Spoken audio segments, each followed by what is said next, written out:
Hello, everybody. How you doing? It's Damon. Wait a second. Yeah, it's Damon. I wish you a great week.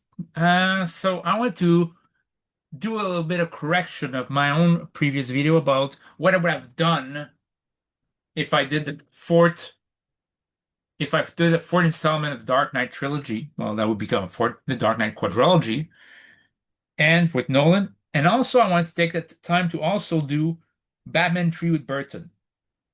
So here's what I would correct.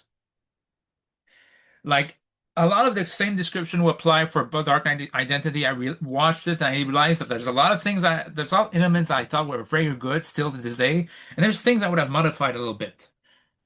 The casting is not going to change. None of it's casting apart from one aspect. I want a corrupt cop called John Peter Viedmond, played by Adrian Brody.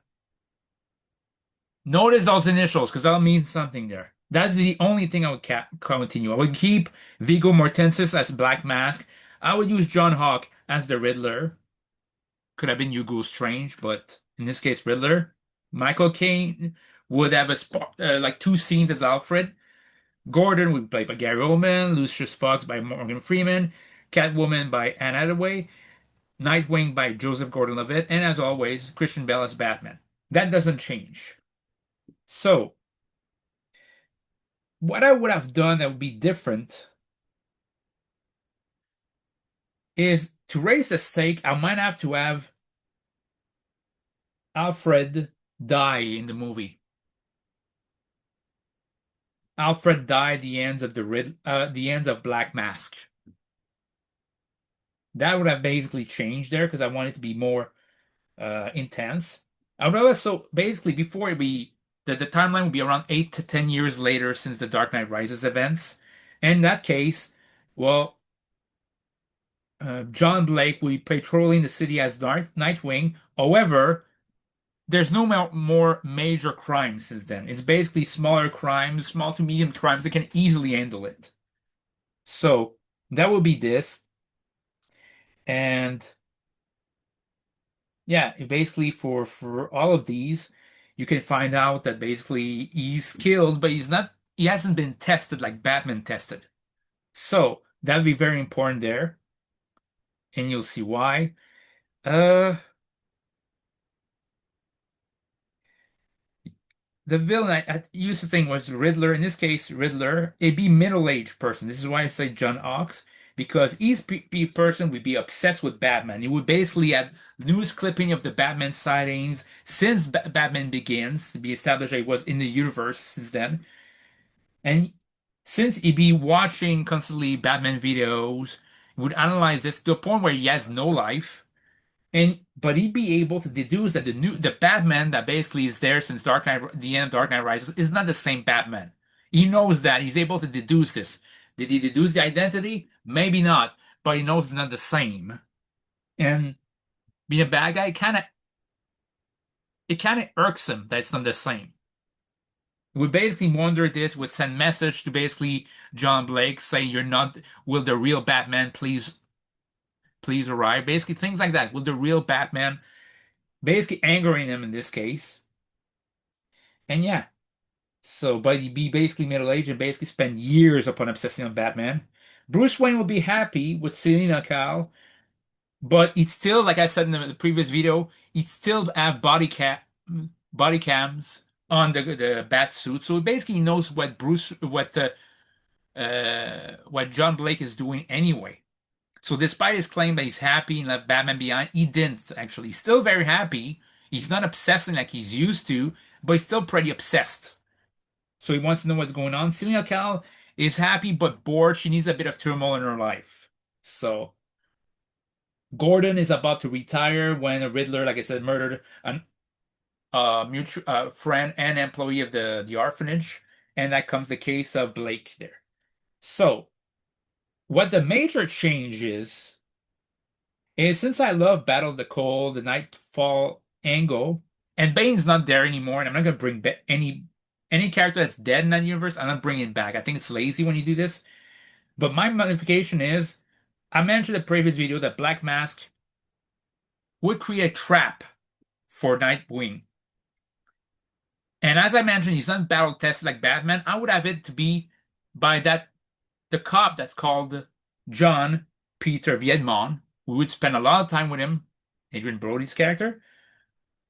And surprisingly, that cop without any equipment bar, bulletproof vest, would defeat Nightwing in combat.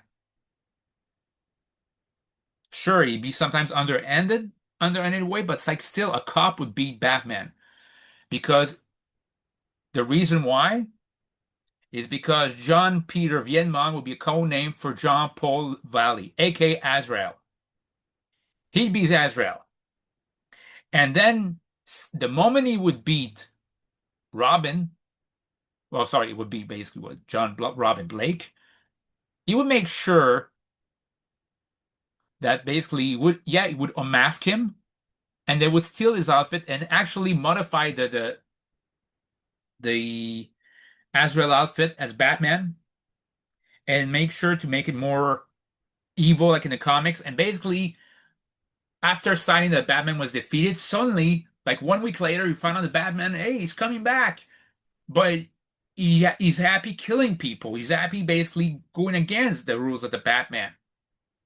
And I want to be doing this so people start cursing the Batman and start hating him. So right now that gives that an extra motivation, not just for Robin for the Battle of the Coal for to come back from injury, but from Bruce Wayne come back to restore the good name in Batman. So I think that would be a great thing. And at the end, basically, you would have, you'd have a rematch between Nightwing and Azrael. You would have basically Riddler would still be a physical battle, but not as much. He'd be basically the guy pretty much in control there, basically the main antagonist. You'd have Anne Hathaway's Catwoman face off against Sofia Falcone, who sent her notes not forgetting about how in previous year Catwoman basically murdered Alberto Falcone, sorry, and sent her notes that says she can't that Sofia will not forgive the past, and how can Catwoman forget about the past? So you'd have this, and yeah, and Black Mask would face up against Batman because for personal reason, because Black Mask killed Alfred. So now there's like a personal stake for all of these. That's the thing I want to add, like urgency. Batman wants to fight Black Mask because Black Mask killed Alfred to a point where I want the audience to be shocked that it happened in the movie. Robin Blake wants to avenge his loss to Jean-Paul Valley and at the same time restore a good name to the Batman, a good reputation of Batman. And Selina Kyle wants to vindicate her past and let the past go by defeating Sofia Falcone. The end of the movie, I haven't thought of this. And Gordon will basically, that would make sure it's Gordon's last case, so Gordon would do something as well. So that would be my correction for this. Now, I said I would talk about Batman 3 with Tim Burton. What would I do? You know what I wouldn't do? I wouldn't do Mars Attacks. I know, I keep railing on that movie, and Mars Attacks not that bad. My sister really likes that movie. Maybe it's not that I dislike the movie, but I dislike what it represents. That the Batman franchise moved on since past Tim Burton, and there's not going to be a sequel to end a trilogy. I hate when movie studios, rather than continue something, which, like, for example, Hellboy, rather than continue something that's just one more movie left to end it, and let's move on to something else or reboot. Again, I will say I will defend Joel Schumacher. He did great movies like Falling Down, A Time to Kill, Lost Boys, Phone Booth, all of those great movies. But I still maintain, with all respect to him, he did not get Batman. Or at least under him, his vision and that of Warner Brothers did not mix well. And it doesn't make for great review viewings. So, my Batman tree, again, we'll have Michael Keaton as Batman, Tim Burton in the helms, Michael Goff as Alfred, Pat Ingle as Gordon. Billy D. Williams will be back as Two-Face. Would not be Tommy Lee Jones, it'd be Billy D. Williams. Robin Williams, I'm not sure if I didn't want to use against Riddler, so I use Hugo Strange. And because I've noticed that any Batman with Tim Burton had that One Flew Over the Cuckoo's Nest connection to it. The first one, Jack Nicholson, who played Patrick McMurphy in One Flew Over the Cuckoo's Nest, was cast the Joker. In the second one, you had two people from One Flew Over the Cuckoo's Nest. You had Danny DeVito as the Penguin, who was Martini in One Flew Over the Cuckoo's Nest, and you had Vincent Schiavelli, the late great Vincent Schiavelli, who was in One Flew Over the Cuckoo's Nest. He was playing the organ grinder. I want that tradition, that subtle tradition to continue. Because I want Robin Williams to be a villain, but there's the other character I want him to be in this, and that's Brad Dourif, who was Billy in One Flew Over the Cuckoo's Nest, and he was also the voice of Chucky. He was in Aliens, and yeah, those are the movies. He was also Grima Wormtongue in Lord of the Rings, and I want him to be there, but I want him to be Victor Zsasz, the serial killer. You could have Robert Wall come back as Alexander Wall.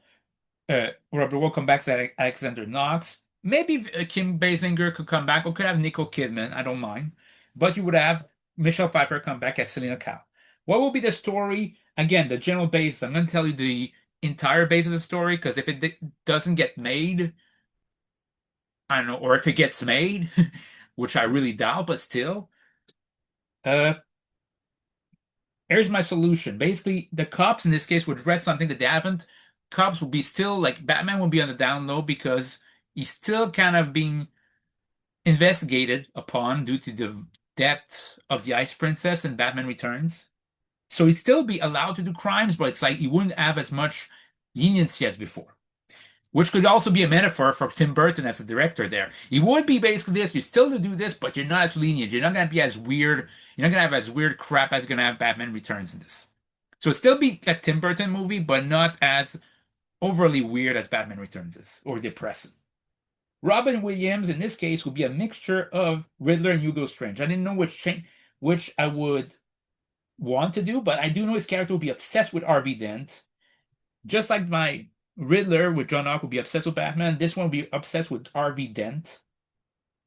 And yeah, Saz will be a serial killer. He'd be played by Brad Dourif, like I said. He would kill off a significant amount of people. He would basically RV Dent would be a good guy, would be basically a good guy for most of the movie, if not to the second end or the end of the second act, in which case he turns evil when Victor Tsar kills a significant other of Dent after having scarred him. I didn't check, I don't remember I would want him to be scarred. I haven't thought of that. But he'd be scarred, be basically half of his face would be this. And the moment half his face comes in, half of his face is burned off. This is when RV Dent, all the good he did, all his calm composure goes away. And in a very very troublesome way, I want to have RV Dent murder Zaz by himself. I want the equivalent of a good guy kill the bad guy in a very disturbing way. And Batman's too late to save it, to stop it. And at this point, it's like, what have you done, RV? And it's like, and Billy D. Williams basically becomes a bad guy and say, I did what I was supposed to. I did the justice. Where were you during all that time when this happened? Why couldn't you stop this? And again, he will play with the tails. Like, okay, okay. As I go back to what he was, and I let myself get arrested, or tails, I continue this streak. He flips the coin, and he ends on tails. But the remaining vestige of humanity in RV Dent says, since you helped in the past, I'm gonna let you go. But next time we meet will be very different. Yeah, Bruce Wayne could get away with it, Batman could get away with it, but the fact is disturbing fact that one of his allies, the one ally he relied upon to politically take care of the city, is gone. Should that be this? And yeah, I guess a Kid Basinger can come back. Alexander Knox will provide a lot of humor. And Selena Kyle at first will return in the end of the second half or begin the third act, so she wouldn't be all throughout the movie, but at the end she would help take care of the villains. So that'd be this. And by the end of the movie, so you have Bruce actually get together with Selena, but not officially. Like it'd be a happier ending. It's like, okay, so basically you thought about me, blah blah blah. Yes, I did, something like that. And he would mention that he would like to be together, but he has work to do. And that would bring like a smirk to Selena Kyle's face, but at the same time, like a tear would go to her. Like it's like realize there'll never be complete peace with them. They'll still be kind of basically enough on again, enough again, but this time there's hope for the future. And in fact, I would end this movie with a bit of hope, like the first Batman 89. So then you could basically continue on, or could just end it there, as in he's always going to be Batman, but he at least found a bit of hope, at least a bit of the ray of light. Like basically, Batman actually, surprisingly, doesn't live for the night anymore. He has a ray of light in his life. But yeah, they would defeat Harvey Dent at the end. They would defeat the Riddler, and yeah, that was I would do. Maybe the Riddler would also go to Arkham Asylum by the end. He would be killed. Harvey Dent would be killed, but not the Riddler, just like that's the one thing I'd say with like Batman Forever, but nothing else. And Zaz will be killed. So that would be my opinion for Batman 3. Let me know what you think in the comments down below. And yeah, on both Batman movies, I would do if it was up to me. So in that case, have a great week. See you later, guys.